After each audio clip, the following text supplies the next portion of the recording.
मोठे मोठे संघर्ष उभा राहताना पाहायला मिळायला लागले. त्याचं कारण काय? विज्ञान प्रगतशील आहे, विज्ञानाचा विकास व्हायला लागलेला आहे. वाढतं विज्ञान विकसितपणाने आपल्या समोर आलेलं असलं, डिजिटल मॉडेल म्हणून आपल्या समोर असलं तरी जातीपातीच्या विळख्यामध्ये आत्ताचा समाज आपल्याला पाहायला मिळू लागलेला आहे. पण अशाही प्रवाहामध्ये जात पात विरहित एकमेव परंपरा ती म्हणजे वारी आणि वारकरी परंपरा पाहायला मिळते. बघा, या वारी परंपरेमध्ये जर आपण गेलो तर संध्याकाळच्या वेळेला पंगत बसलेली असते. भोजनाच्या पंगतीला सगळ्या समाजाची मंडळी असतात. यांची सेवा करायला आपल्याकडं प्रत्येक जाती धर्माचे लोक आलेले पाहायला मिळते. आपल्या सोलापूरमध्ये संत गजानन महाराजांच्या पालखीला सर्व समाजाची मंडळी येऊन सेवा करताना अनेक वर्षाच्या परंपरेला आपल्याला पाहायला मिळतं. कारण उपलब्ध मंगल कार्यालयाच्या समोर आपल्याकडे गजानन महाराजांच्या पालखीतील भाविकांची दाढी कटिंग ही न्हावी समाजाच्या माध्यमातून मोफत केली जाते. परीट समाजाच्या भाविकांच्याकडून या वारीमध्ये पालखीमध्ये चालणाऱ्या भाविकांच्या कपड्यांना इस्त्री करून मोफत दिली जाते. या पालखी सोहळ्यामध्ये चालणाऱ्या भाविकांच्या चपला दुरुस्त करून देण्याचं काम चर्मकार समाजाच्या वतीने केलं जातं. याच वारीमध्ये चालणाऱ्या वारकरी भाविकांचं बूट पॉलिश मोफत केलं जातं. या सगळ्यांच्या मनामध्ये आम्ही या जातीचे, हे त्या जातीचे असा भेदभाव पाहायला मिळत नाही.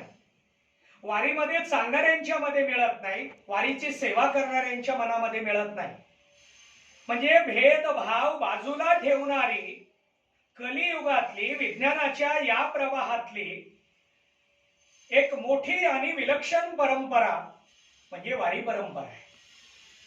मग या वारीकडे पाहताना धार्मिकतेतून पाहावं, वारीकडे पाहताना सांस्कृतिक भूमिकेतून पाहावं, वारीकडे पाहताना आध्यात्मिक भूमिकेतून पाहावं, का वारीकडे पाहताना सायन्सच्या दृष्टीने पाहावं.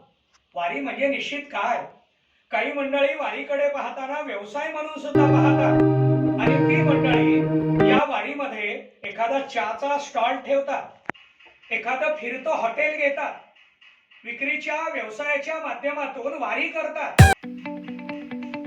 आळंदीवरून, देहूवरून हा निघणारा सोहळा पंढरपूर पर्यंत येऊन पौर्णिमेला काला होतो तोपर्यंत ही मंडळी सगळी या सोहळ्यामध्ये सहभागी झालेली असतात आणि ती व्यवसायाच्या दृष्टीनं वारी. शासनाचा विचार केला तर शासन निर्मल वारी करायला लागलं, शासन स्वच्छता वारी करत आहे, शासनाच्या माध्यमातून आरोग्य वारी केली जाते.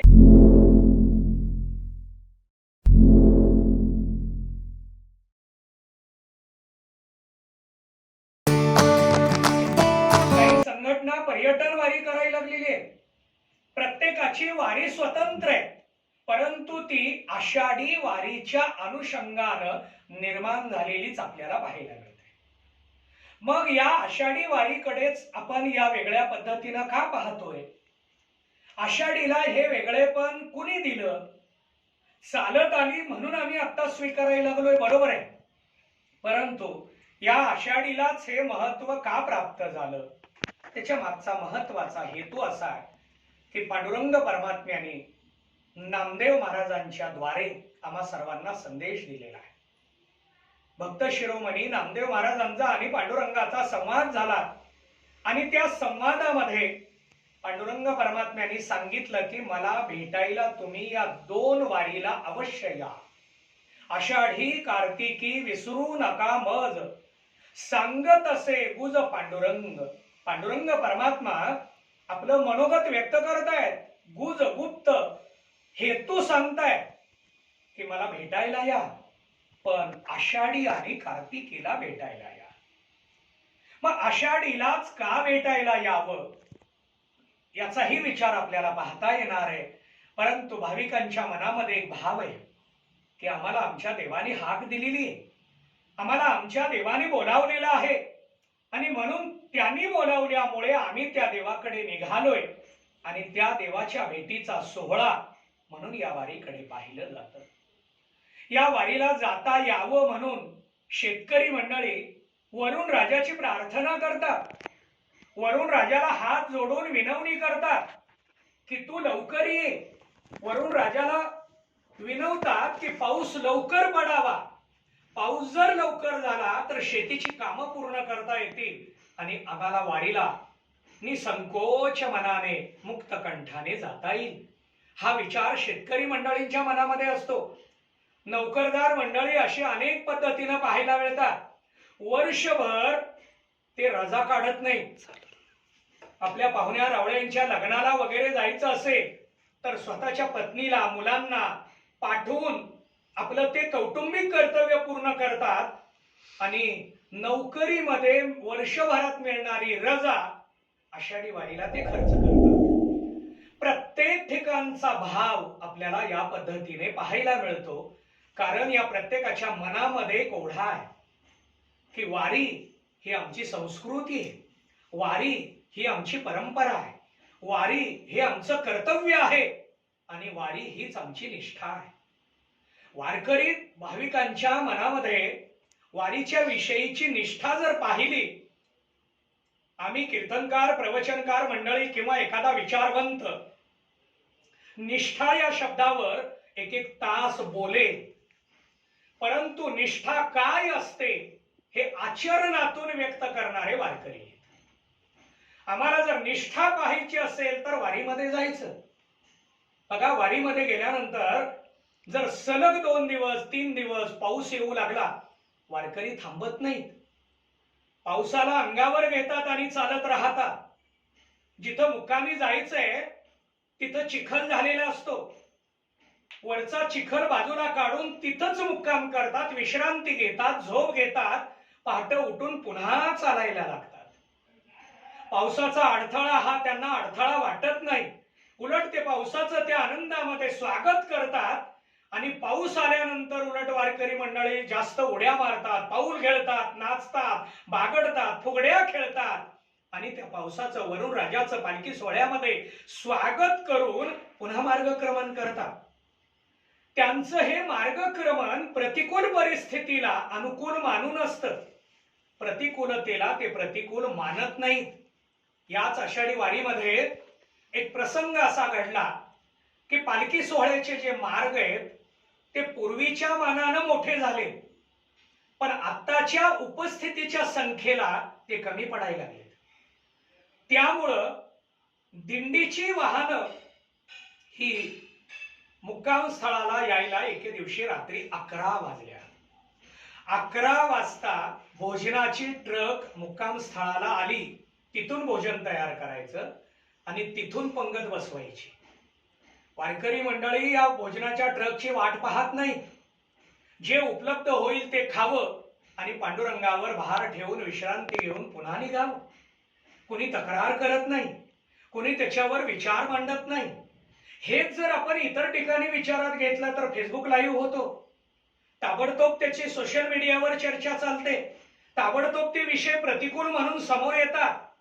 अर्धा तास वेटिंग करणं जमत नाही आम्हाला, परंतु इथं वारकरी जेवणाची काळजी करत नाही, व्यवस्थेचा विचार करत नाही, विश्रांतीचा मुक्कामाचा झोपेचा विचार करत नाही, प्रतिकूल परिस्थितीचा विचार करत नाही. कारण त्यांचं ध्येय निश्चित असतं. या ध्येयाला स्वीकारून ते मार्गक्रमण करत असतात आणि म्हणून वारकऱ्यांची निष्ठा ही खूप मोठी आहे. आणि म्हणून महाराजांचा एक अभंग पाहायला मिळतो, निष्ठावंत भाव भक्ताचा स्वधर्म. हा भाव स्वधर्म आहे, स्वकर्तव्य आहे. आणि म्हणून वारकरी मंडळींच्या विचारामध्ये वारी ही मोठ्या प्रमाणामध्ये पाहायला मिळते. विदर्भातून येणारे पालखी सोहळे 2-2 महिने पालखी सोहळे चालतात. पंढरपूरला येताना गजानन महाराजांच्या पालखीला 1 महिना लागतो. पंढरपुरात काला घेऊन ही मंडळी माघारी जातात. तिथून निघाल्यापासून माघारी पोहोचेपर्यंत 2 महिने जातात. वर्षभरात ते 10च महिने परिवाराला देतात आणि 2 महिने वारीला देतात. शक्य आहे का? अहो आपण 2 दिवस वारीला द्यायचं म्हटलं तर जाणं होईल का आपल्याला, अशी शंका घेतो आपण. पंढरपुरात गर्दी आहे, पोचेल का, ऑटो मिळणार नाही, रिक्षा मिळणार नाही, तिथं जागा मिळणार नाही, पाऊस भरपूर आहे, तिथलं प्रदूषण भरपूर आहे, अशा शंका घेत आम्ही राहतो आणि आपली वारी थांबून जाते. ही मंडळी 2-2 महिने आपला परिवार बाजूला ठेवतात, आवडीनिवडी बाजूला ठेवतात, काम धंदा बाजूला ठेवतात, सर्वस्व पणाला लावून श्रद्धायुक्त अंतःकरणाने निष्ठेने पंढरपूरला पायी चालत येतात. त्याच्या मागची धारणा काय? अंतःकरणामध्ये एकच विचार आहे की संपदा सोहळा नावडे मनाला. मला हे काहीही आवडत नाही आणि म्हणून त्या धारणेनं वारकरी हा पंढरीला चालत येतो. आणि यामध्ये सुद्धा वारकरी चालत येत असताना तो केवळ चालत नाही, मला एवढे किलोमीटर चालायचे असं नाही. तो नामस्मरण करत, भजन करत, सत्संग करत तो पायी चालत राहतो.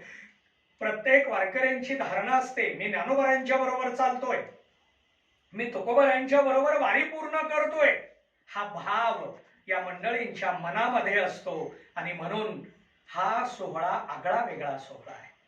या सोहळ्याकडे पाहताना आम्ही सहजतेनं पाहतो आणि त्या दृष्टीनं पूर्वी सुद्धा विचारात घेतलं जायचं, वारी म्हटलं की खूप घाण असते, वारीला वारकरी खूप घाण करतात.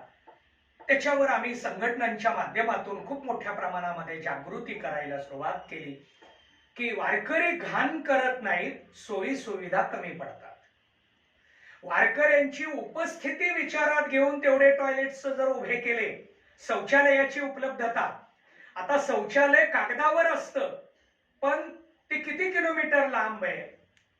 वारकरी आंघोळ करतो चंद्रभागेत आणि शौचालय उभे केलेले असतात वाखरीला. 2 किलोमीटर चालत जाऊन त्या शौचालयाचा वापर कुणी करेल का? साधं उत्तर आहे, शौचालयाला जाण्यासाठी जिथं अंघोळ करतोय आपण तिथंच ते उपलब्ध झालं पाहिजे. यातला दुसरा मुद्दा असा आहे, शौचालय उपलब्ध आहे पण ते स्वच्छ आहे का? मग याला कागदोपत्री आम्हाला सांगितलं जातं एवढे टँकर्स दिलेले.